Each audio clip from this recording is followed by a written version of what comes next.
Hey guys, so I'm going to be gone for a few days, so I'm going to try to make some videos ahead of time. Now, something I'm going to talk about today is something that interests me very specifically, and that's modern day television.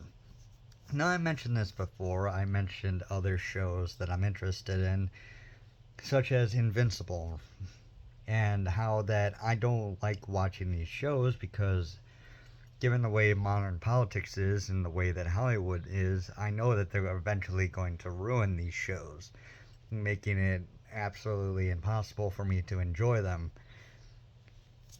And if you don't know what I'm talking about, it's that these shows always want to put in some kind of political message at some point or another, or there's some real world decisions that they make that really turn off a lot of conservatives, including me.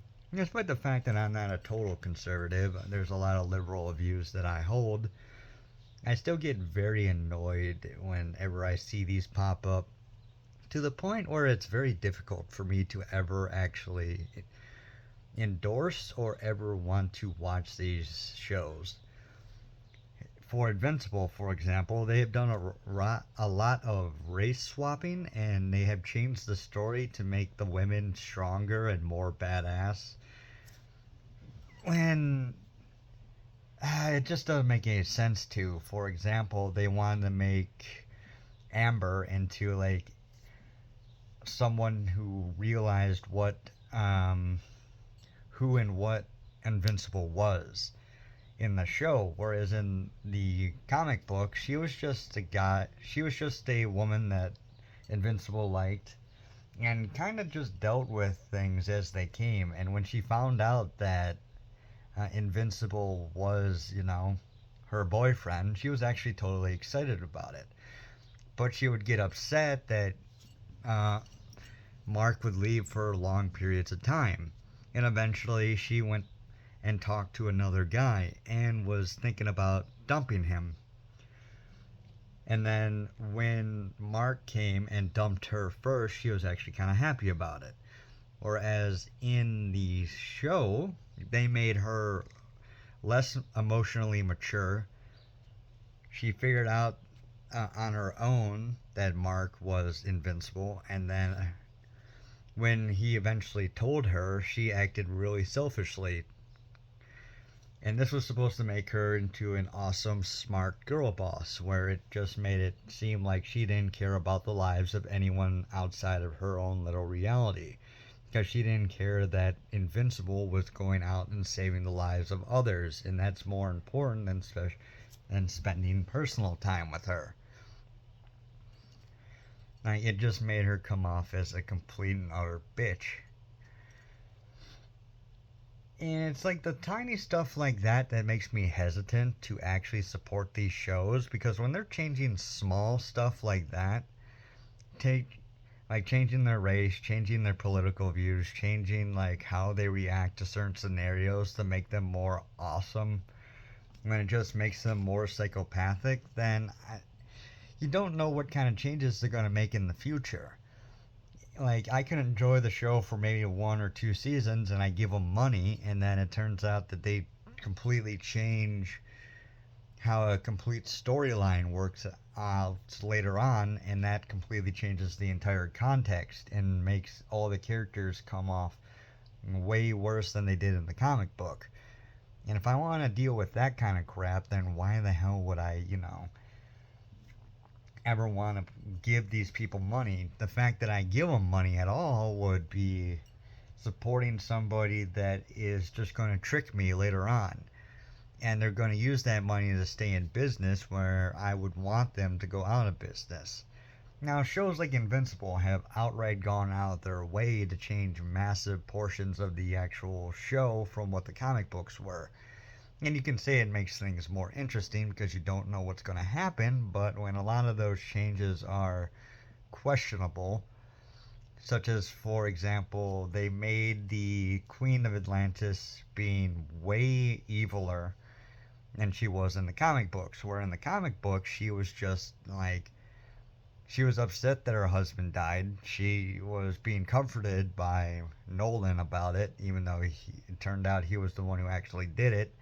And when she found out that he was actually the culprit, she was willing to bring Mark down to Atlantis in order to make up for it by doing a trial by combat. Now that's all that what happened in the show for the most part, except for the part that no one comforts her. Whereas in the show, she comes out and says that she has always ruled the kingdom by herself and that her husband was basically a deadbeat.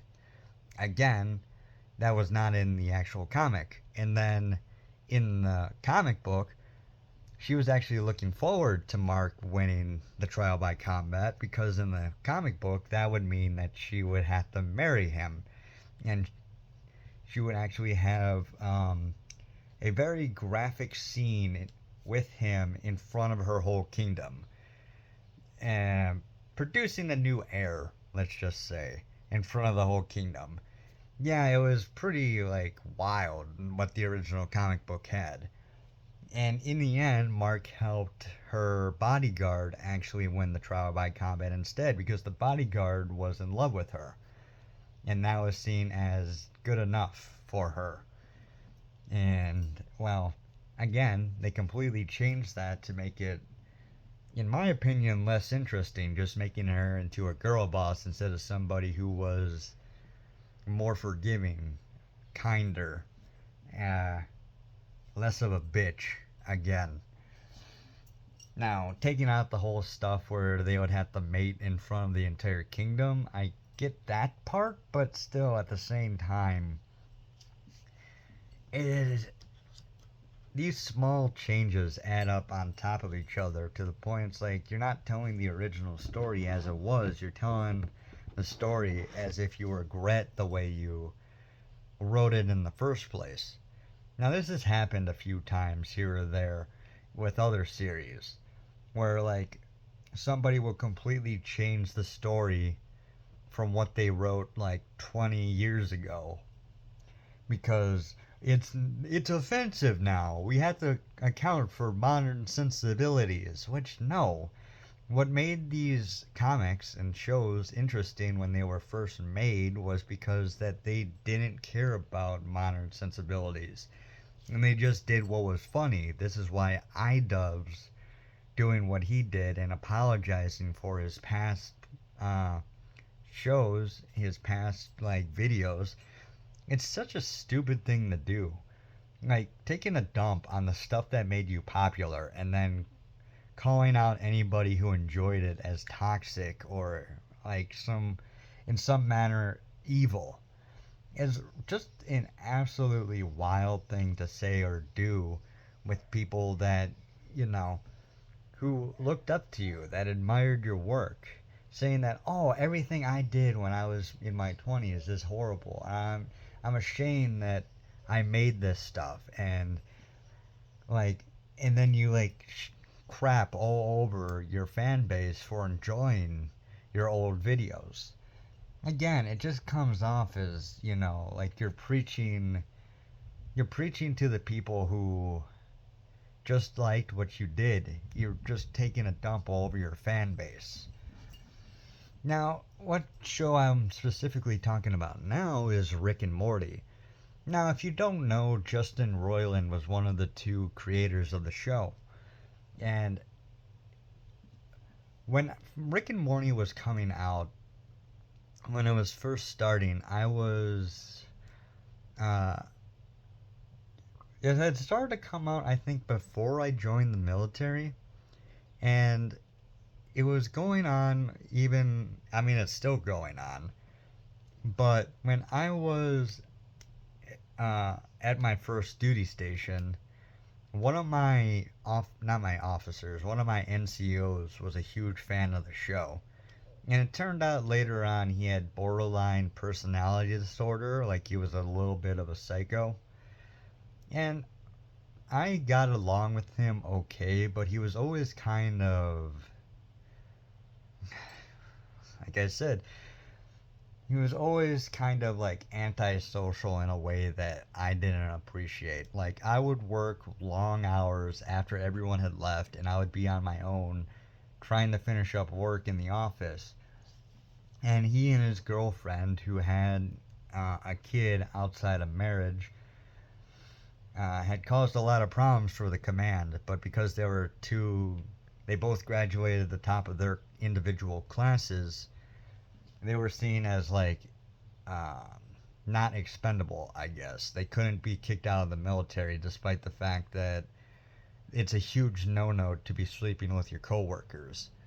Well, they always had to go home early, and they always had to like take care of their baby, which meant that I would have to work long hours by myself. I mean, it didn't really make any sense. One of them could go home and help out their kid while the other one could stay and help me, but that's never how it worked out.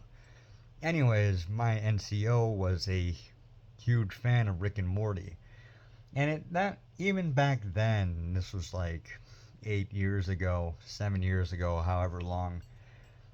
Um, the the stereotype for people who enjoyed the show were people who believed themselves to be intelligent, who actually aren't, who like think that they're always big brain mode when they're and look too deeply into the show. And I've been watching a lot of videos on Rick and Morty lately, and one of them was talking about Fear No Mort, and they're talking about, if you don't know the scene I'm going to be talking about, it's in Fear No Mort where Morty goes and talks to the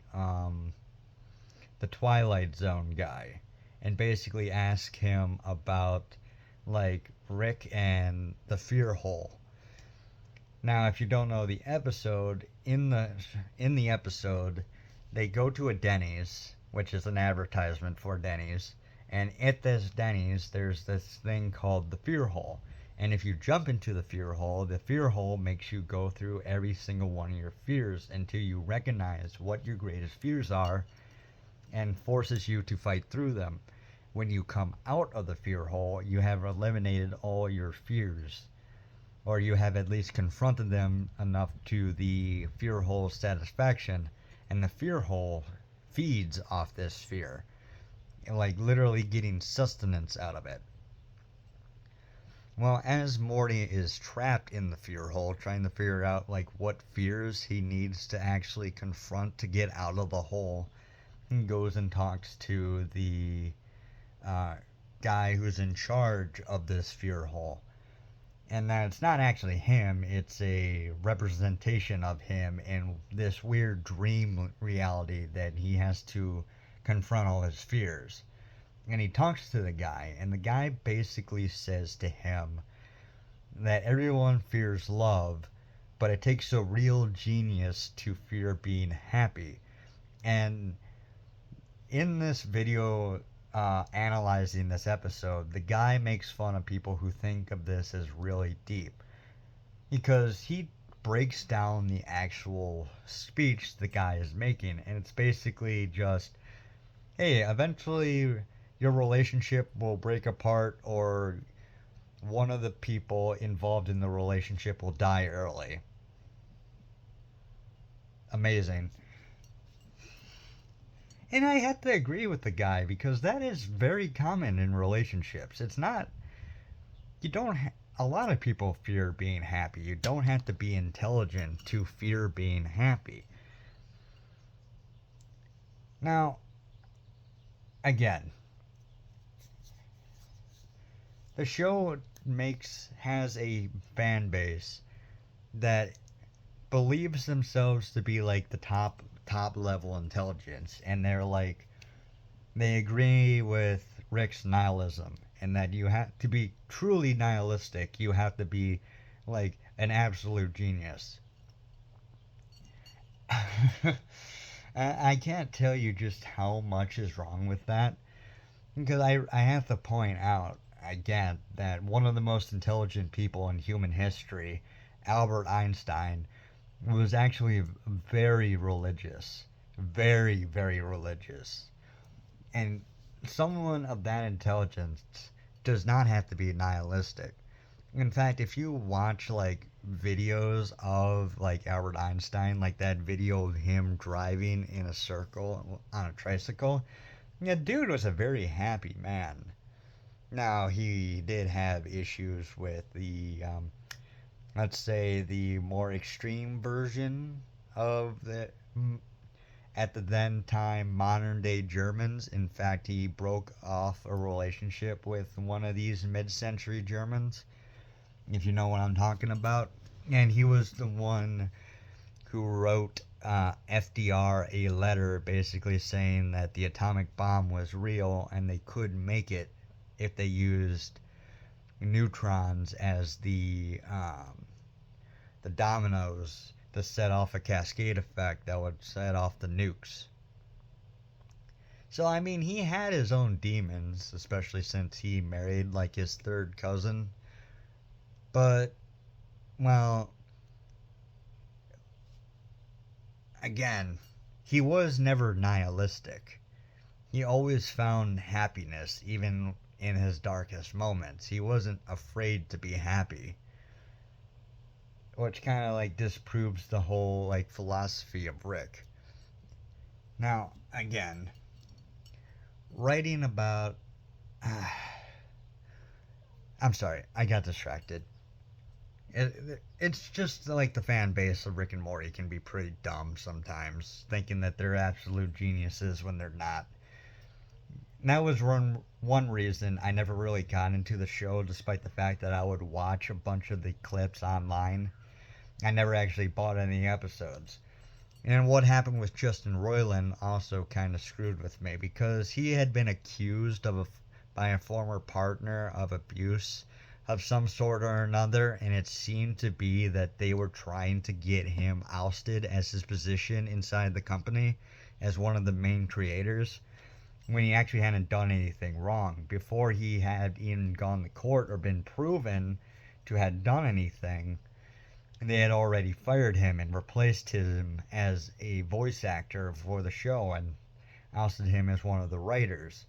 And seemed to be an internal coup by people who didn't agree with him or didn't like his politics or something or another, as opposed to that being more about him actually abusing a former partner, because soon after that his former partner dropped the charges, or the charges were dismissed by a judge as completely fabricated without any evidence whatsoever.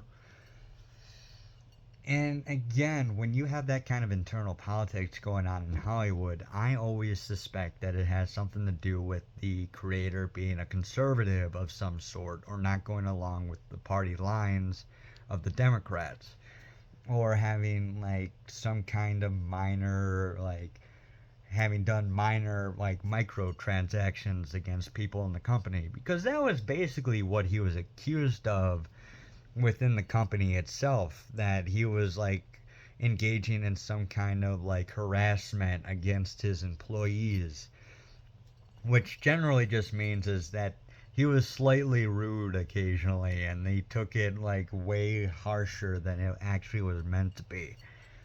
And generally this is like the kind of BS politics and like internal like company politics that I really have no interest in. Like this kind of corporate drama is always just such a turnoff to me. Now, I've gotten to the point where I really want to actually watch the show and just not watch clips on it online, but at the same time, it is such a pain when I know a show has engaged in this kind of like political and internal bullshit like that, to the point where I'm just like, oh my god, I don't want to support these people. At the same time, it just seems like an actually good show, and then I actually should put my weight behind it in terms of actually putting some money into it. But at the same time, it's just like, I really want them to bring back Justin Roiland, and I kind of hoped enough people would leave from watching the show to the point where they have to bring him back. But I have this distinct feeling that he is now a ghostwriter for the show, because the writing hasn't really changed that much. And he was like a big part of the writing. Now, it has been hinted that maybe he wasn't. Maybe he was just doing the voices now.